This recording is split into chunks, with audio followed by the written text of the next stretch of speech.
The Lakers could bring back this former role player, should they? We'll get into that. Also, some more Lakers rumors to get into. Dorian Finney-Smith opts out of his deal. Could the Lakers get him back? With the latest on that. And DeAndre Ayton, some nuggets on LeBron James. So much going on in Lakerland right now as we enter free agency. We got all the Lakers news and rumors you need to know. That's coming up next on The Big Lead.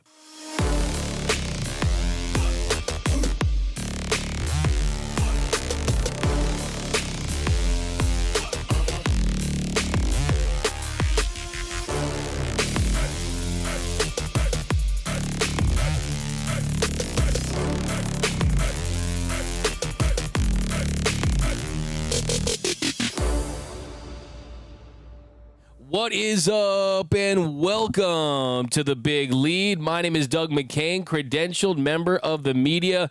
I've covered LA sports for over a decade, chat sports, 24/7 sports, SI, Bleacher Report, Dodgers Nation. I also do sports radio for Westwood One. If you're new to the channel, this is The Big Lead. It's my new show that focuses on the hottest stories in sports in less than an hour, but also, if you guys know me from my work with the Dodgers and the Rams, I am born and bred in Los Angeles, loyal to the soil, and I've been a lifelong Laker fan. I've covered the Lakers, and you're going to get everything Lakers related on this channel as well. Anything involving the purple and gold, you are going to find it here. So Laker fans, do subscribe. If you really want to support the show, comment and hit that like button. But okay, let's get into it. Breaking news.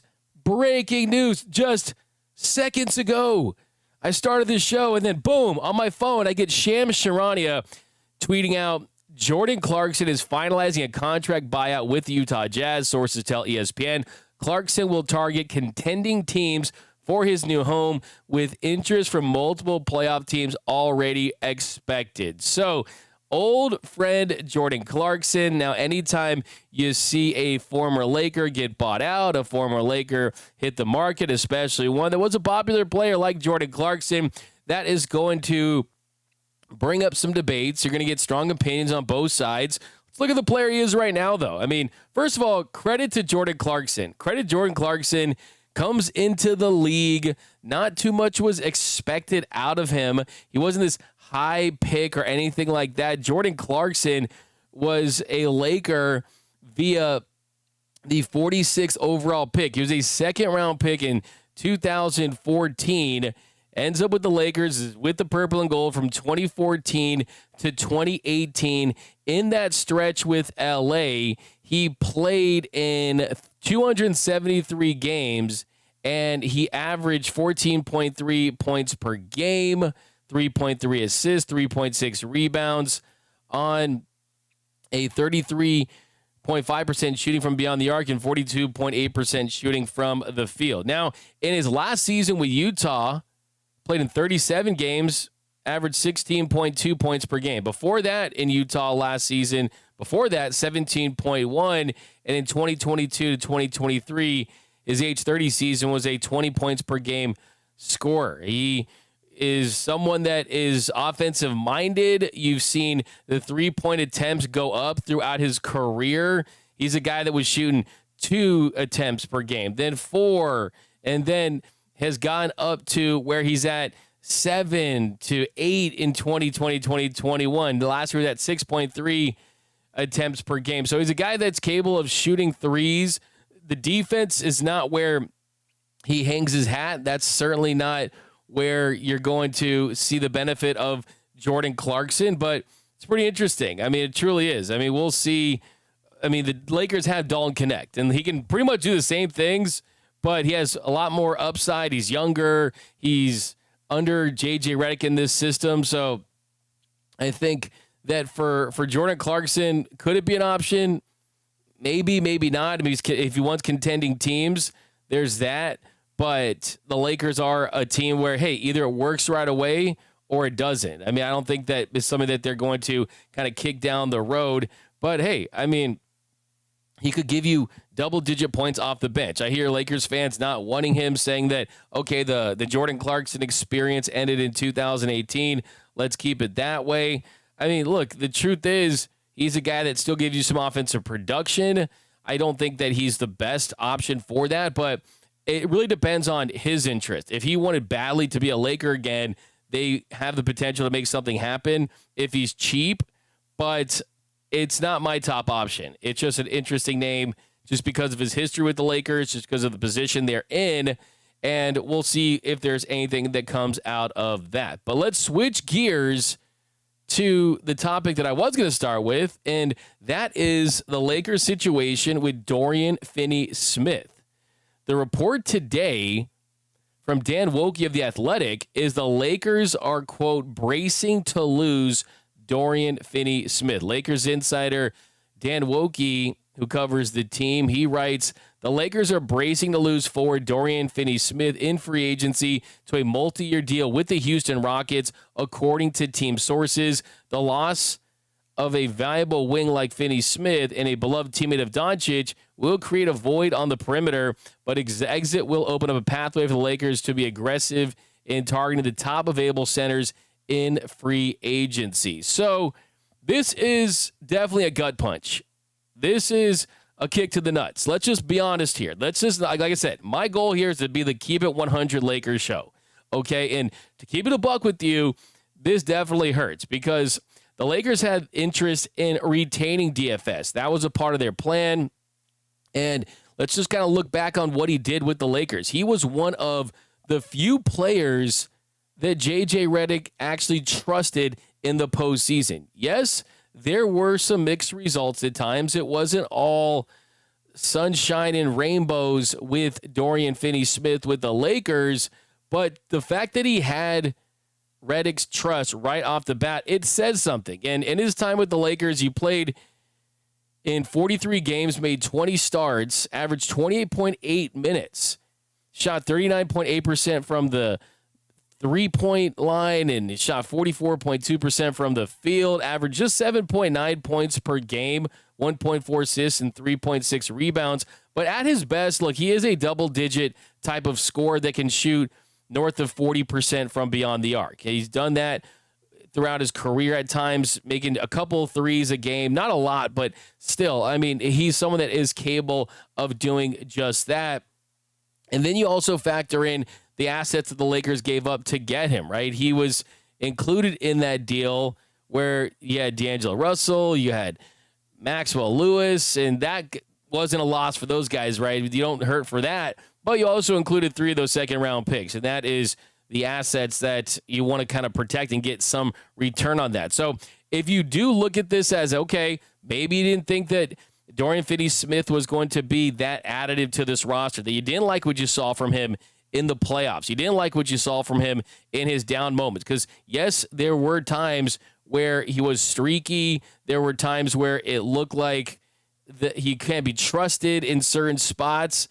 You look at in the playoffs, in the series against the Timberwolves, averaged 6.2 points per game. So it's not like he was lights out in the playoffs or anything like that, but he did fill a role for this team, and also he's one of Luka Doncic's good friends. So you factor that in as far as putting guys around Luka that he's comfortable with, that he likes. I mean, you got to respect that superstar treatment. But let's take the flip side of this. Let's look at this with the glass half full a little bit and see how this could be helpful. Well, if you do want to look at this on a positive, you could say that this opens up the opportunity for the Lakers to use that full mid-level exception.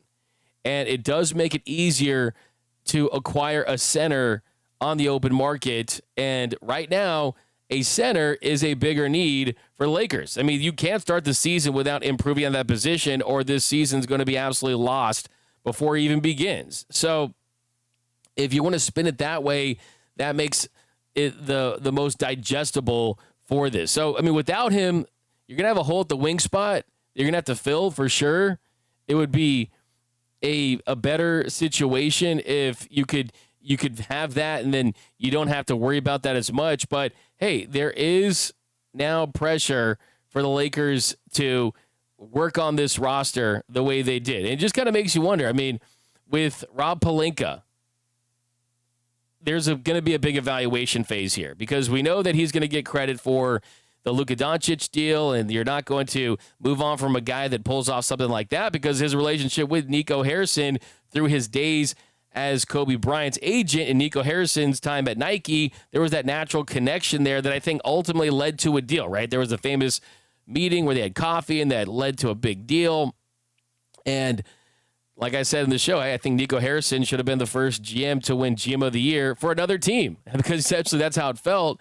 But you look at Rob, and he prepares to let DFS and the assets paid for him to burn the same name next year maybe, right? So a good GM would re-sign him to a multi-year deal, flip him in the offseason for assets. I mean, that's what Dallas did with Gafford. So I think the issue I have with Rob Pelinka has always been, yeah, we know that you're capable of making some of these big moves, and a lot of those fall into your lap for various reasons that you get a lot of credit for, but it's his ability to manage assets on the margins that really make me think that he has been underwhelming at times as a GM, right? I mean, I think you look at where he's at.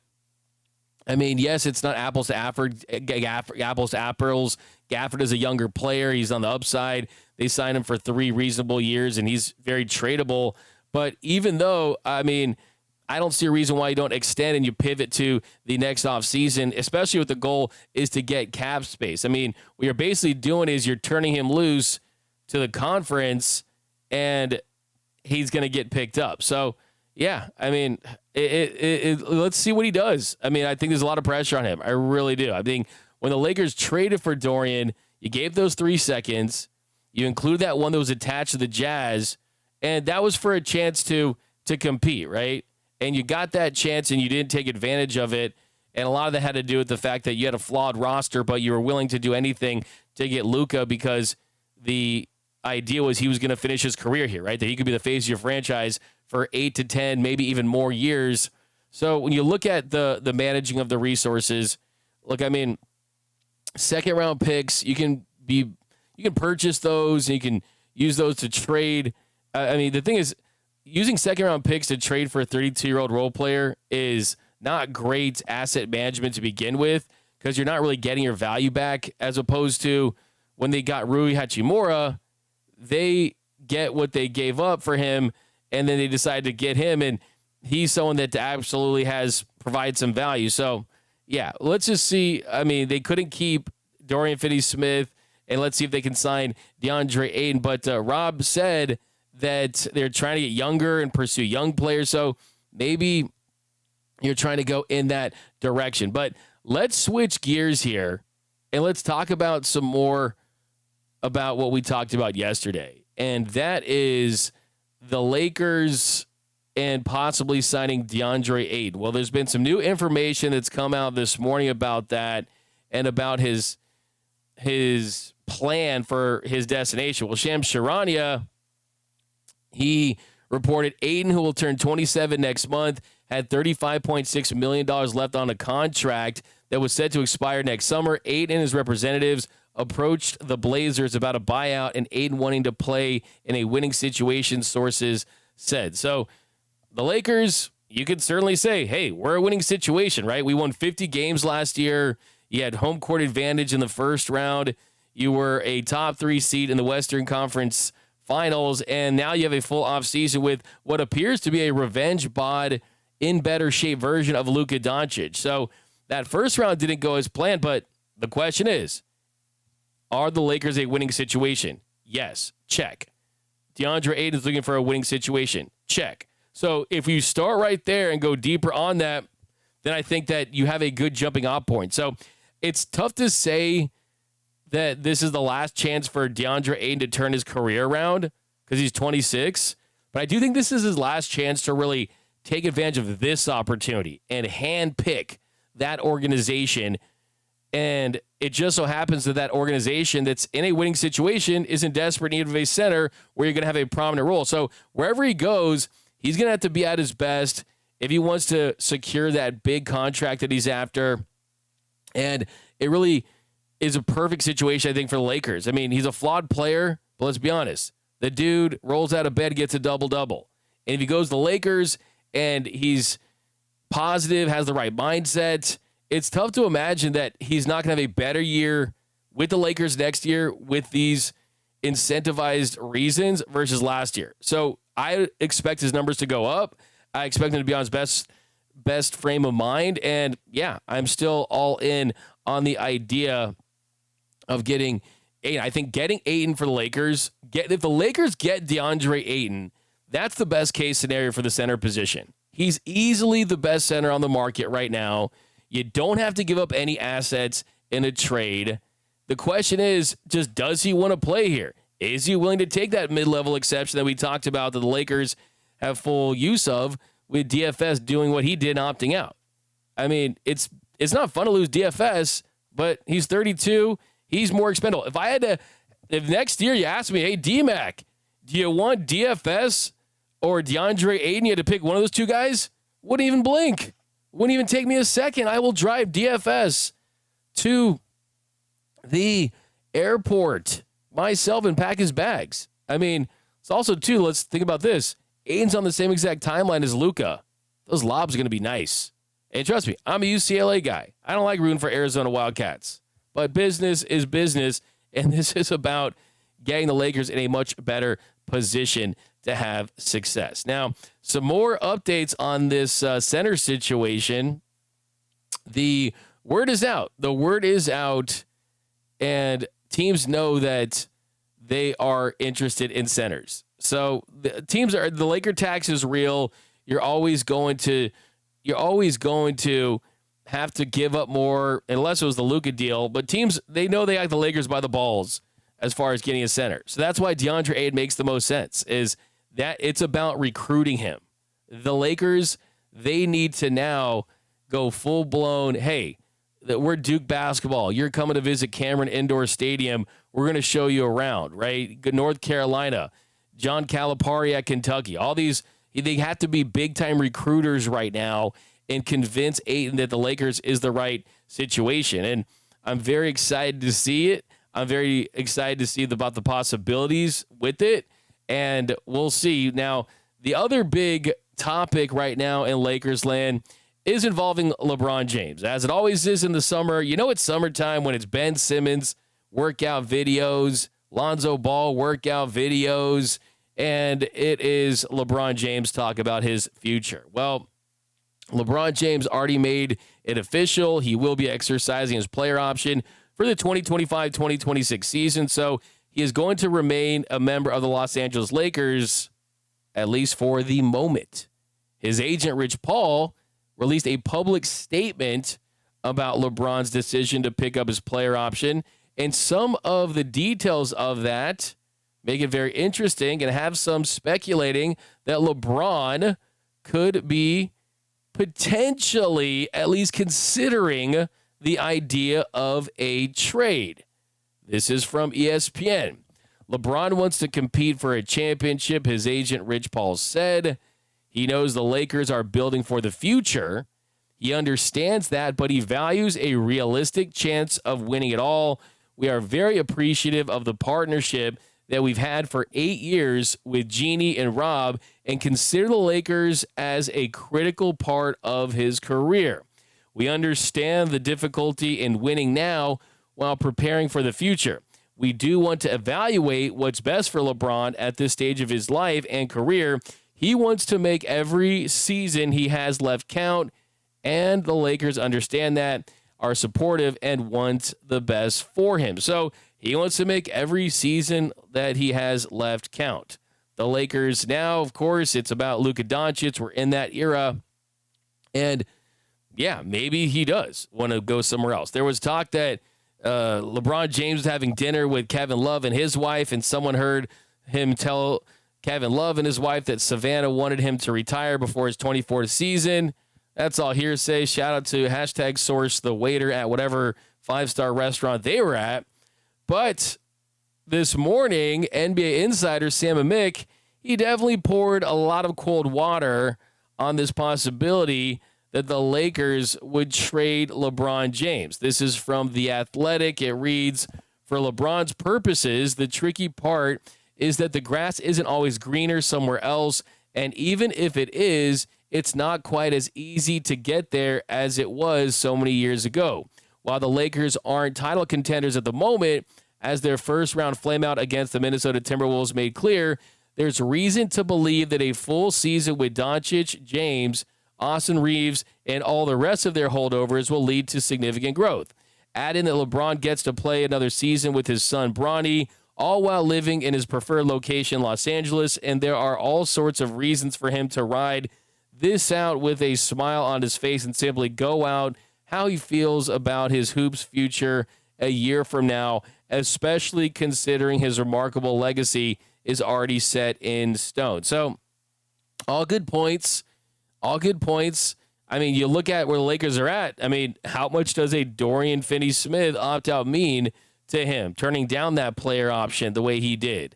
And DeAndre Ayton getting him, does that impact LeBron's decision? I think the statement from Chris Paul on the decision, I think that what this implies basically is the Lakers are always trying to upgrade their roster around him, and you can never feel like you have a perfect roster, but the complicating factor of Bronny James, I think, is huge. The complicating factor of, wait a minute, am I going to do this again? Am I going to uproot not necessarily my family as much? Of course, you can buy a big mansion wherever you go, but his daughter's in school here. Does he really want to be away for a full year? Does he want to inconvenience his wife? And I think, do you force the other team to acquire Bronny James along with that? And I think, too, there's a perception of this. I think the LeBron James naysayers will say, oh, he couldn't win in Cleveland, had to run to Miami, and then he had to go back to Cleveland, create a super team, then go to L.A. and do what he does. I mean, he has, and I'm not saying this is true because I think that he's made some very smart decisions throughout his career as far as which teams he's played for at the stages of his career, but just the narrative of LeBron is, oh, if I can't win here, I've got to jump ship. And I don't think he wants that. Like, I don't think that LeBron wants to go to OKC and play with that group. And, I mean, if he wins a championship there, is he the best player on that team when they have the reigning MVP? Right? I think that when you reach this height of your career where you're in the conversation, it's just literally you, Michael Jordan, maybe Kareem Abdul-Jabbar, that for you to get credit for championships, you have to be the best player on that team.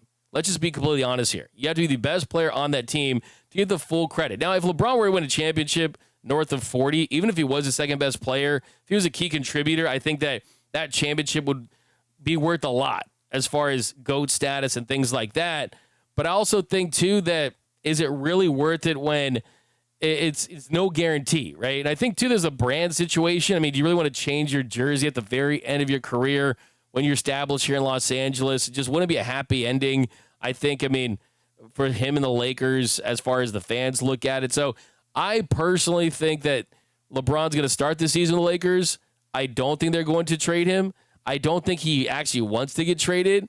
I think that he's fine with his legacy. I think that the Russell Westbrook move ultimately could possibly go down as the reason why LeBron James won't win another title. I think moving off of Alex Caruso, I mean, that team should have gone back-to-back, or at the very least, they should have made a deep run. But they made some roster choices that I think ultimately destroyed any chance they had, and maybe we'll look back and that was the last real shot they did have. Maybe not. Maybe this team figures things out. And look, there's still optimism from my end. There truly is. There's enough pieces here. I mean, I think that Luka Doncic is going to win MVP next season. I do. I think that it's the Luka Doncic era in LA. My man has lost weight. He's in great shape. I think he's going to come into camp as a man on a mission to prove the Mavericks absolutely fumbled the bag in a big way.